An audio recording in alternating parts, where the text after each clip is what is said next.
Hi, welcome to the Greg Cast. This is Greg, and I'm coming to you from my kitchen. It's a little more simple than the last time you saw me trying to make a point about Holy Week. You know, the one about the stretch, limo, get it? Anyway, welcome to Holy Week. This is Holy Week 2008, and trying to be a little more serious this time about my message this time on the Greg Cast. And so I guess it comes down, if you look over at the blog, you'll see the magic words. The first one is entry. Then food, then passion, then patience, and of course finally life. I'm kind of working this in as I guess if you will, Holy Week is kind of that guide or that roadmap to life, and it takes those stages. At first we have to enter into a relationship with God. We have to say to ourselves, I want to be a part of this. I want to make a concerted effort to try. I'm going to enter this, kind of like Jesus entered into Jerusalem. Maybe he knew a lot of what was about to transpire, and maybe we kind of do too. You know, the writing's on the wall, so to speak, if you're a Facebooker. The idea is that, you know what's going to happen. You know, by being in a relationship with God, you're going to have to live a certain way, and you're kind of open to the possibility of the change. So you have to enter into that relationship. And once you enter, I believe that kind of like Holy Thursday is, you celebrate the fact that you're fed. On Holy Thursday, we bring out the Eucharist, of course, and it's the highest, most wonderful point of the year, actually, in celebrating the fact that God sent His Son to feed us. But don't get lost in the celebration of just the food. Look at the gospel. You have to realize that what comes with being fed is, well, like Jesus did, He started washing feet. And so you have to feed others, willing to stoop so much that you might have to even wash their feet, literally, or do something that you wouldn't ordinarily do. So you are fed by God in this part of the trip so that you can learn to feed others. Because I believe that's what Christ said, what I have done, so you must do. So I would guess that would say that this is the most important part. It's not so much that you are being fed, but you need to feed others.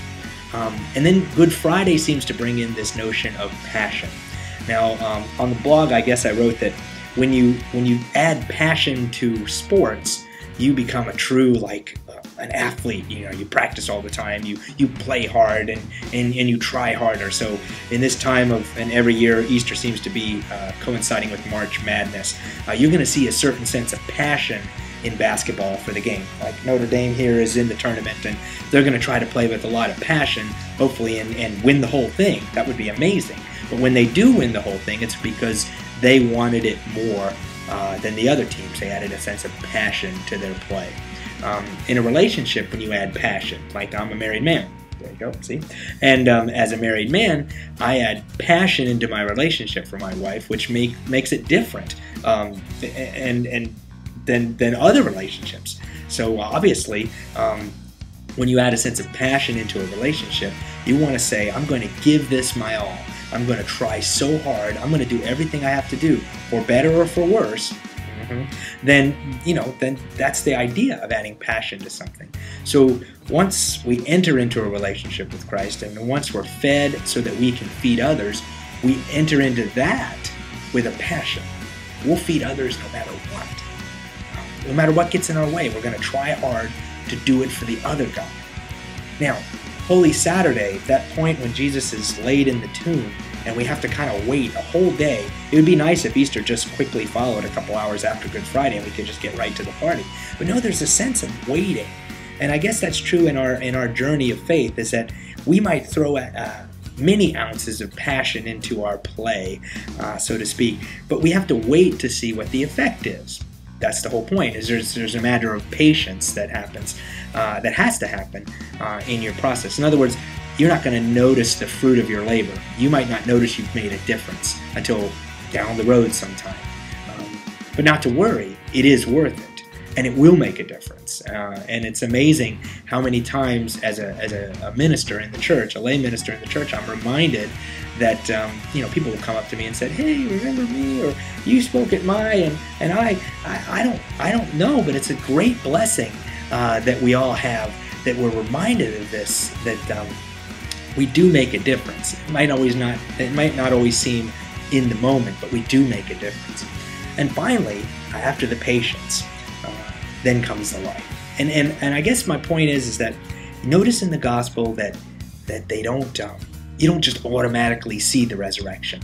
In fact, they have to wait for it, and while they're waiting, they doze off to sleep, and then poof, there it is. It happened. You missed it, and suddenly it's under your. It's more than under your nose. It's out amongst you. It's in your face, and that's kind of like spring is to me. Is that suddenly you start to realize, wow, everything's green and everything's blooming. I didn't even notice it happening. But you know what's been going on for these last couple of weeks and these last couple of months and this whole season of winter? Things are growing. They're slowing down. You don't notice it, but things are just getting themselves into a position to really bloom. And that's what happens, is that suddenly you have life all around you. And I think that's the idea, is that we're in this for the long haul. We can't just demand that things happen now. We have to just work through it and notice that every little bit of effort, every little bit of passion, every little bit of food we share, every little bit of entry into the relationships of many different sorts, friends and family and God, it's all going to lead us to life. Life. That's the idea. Easter equals